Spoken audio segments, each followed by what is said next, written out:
अभी सुनवाई होनी है। हमने एक एप्लीकेशन लगाई है संजीव जी की रिमांड के वक्त में। उनके जो स्टेटमेंट्स लिए गए थे ईडी के द्वारा, उसमें से एक स्टेटमेंट जो संजीव हंस जी ने बताया हमें विज़िट के दौरान कि वो एक स्टेटमेंट ही गायब कर दिया ईडी ने।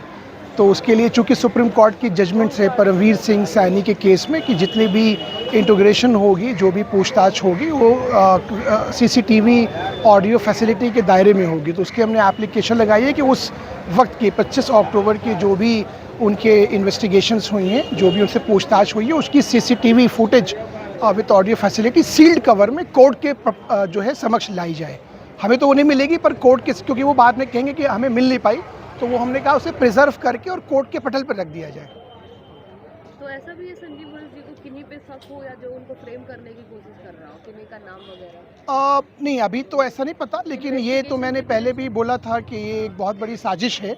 और अब उस साजिश का करता धरता कौन है, कौन उसका मेन हैंडलर है, वो तो बाद में ही पता चल पाएगा जब इन्वेस्टिगेशन वगैरह जो भी परपटेड है वो कंप्लीट हो जाएगी। लेकिन बिल्कुल ही बेबुनियाद केस है। और जैसा मैंने आप लोगों को पहले भी इन्फॉर्म किया था कि 17 को समन दिया था, 18 को बुलाया था, सुबह में 18 को उन्होंने मेल भी लिखी मैं जा रहा हूँ। उसके बावजूद उन्हें अरेस्ट करने की क्या जल्दी थी, अब इसका जवाब तो ईडी ही दे पाएगी और ये कोर्ट के समक्ष उनको आज नहीं कल ही जवाब देना पड़ेगा। राहत की उम्मीद लग रही है? देखिए, पीएमएलए बहुत स्ट्रिंजेंट कानून है और राहत में जो है वो बेल में सेक्शन 45 है पीएमएलए में, जो कि नॉर्मल बेल कंडीशन से सेक्शन 45 जो है वो ट्विन कंडीशन और ऐड करता है। तो वो जब तक आप ट्विन कंडीशन सेटिस्फाई नहीं करते सेक्शन 45 पीएमएलए में, जब तक बेल नहीं मिलती, तो उसके लिए हम लोग को प्रोसिक्यूशन कंप्लेंट ईडी के केसेस में चार्जशीट को पीसी बोलते हैं, तो वो पीसी आने के बाद ही बेल की कार्रवाई शुरू हो पाएगी। फिर भी कितना टाइम लग जाएगा सर? अभी वक्त तो लगेगा, थोड़ा सा वक्त लगेगा, लेकिन हम लोग कुछ और भी कार्रवाई हाईकोर्ट के स्तर पे करने की सोच रहे हैं। तो जैसी जो भी रणनीति बनेगी या जो फाइलिंग होगी, तो उसके बारे में आपको हम अवगत कराएंगे। पॉलिटिकल प्रेशर भी लगा है।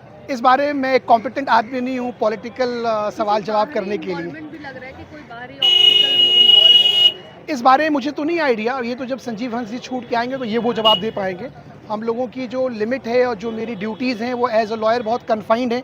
मेरा काम एज अ लॉयर मुकदमा लड़ना है कोर्ट के समक्ष, और जो कानून के दायरे में जो डिफेंस बनते हैं उसको सामने कोर्ट के सामने प्रस्तुत करना है ज़ोरदार तरीके से। अगर आप साजिश करें तो क्या लगता है कोई? ये संजीव हंस जी के जो उनका आरोप है कि साजिश है, और ये दिखता भी है कि अगर आपको बुलाया है ईडी ने कि आप मेरे समय इस पहले 7 महीने में कभी उनको बुलाया नहीं, और जब बुलाया तो वो जा रहे हैं और उन्होंने उसकी मेल भी लिखी, उस मेल की कॉपी कोर्ट के रिकॉर्ड पे आ भी गई है। और उनको दिल्ली जाना था, उसके बावजूद वो प्रोग्राम कैंसिल करके वहाँ कहते हैं कि मैं आता हूँ, फिर सुबह में 6:30 बजे रेड डाल देना और उसके बाद शाम में अरेस्ट कर लेना, ये अपने आप में बहुत कुछ कहता है। उनको जेल में काफी परेशानियां हो रही है। देखिए, जेल तो जेल है, तो अब जेल में तो कोई ऐसे है नहीं, कोई सुविधाएं इसमें मिलेंगी। मांग थी उनकी जो पूरी नहीं की गई। नहीं, ऐसी कोई मांग नहीं थी। ये बिल्कुल एक ये कह सकता हूँ मैं इसको, और बहुत जिम्मेदारी के साथ मैं पूछ चुका हूँ उनसे कि उनकी कोई भी ऐसी मांग नहीं थी कि जो किसी भी और कैदी के बियॉन्ड उनकी कोई मांग हो, और ये जो भी बातें ये सारी अफवाहें। डॉक्टर फर्रुख खान।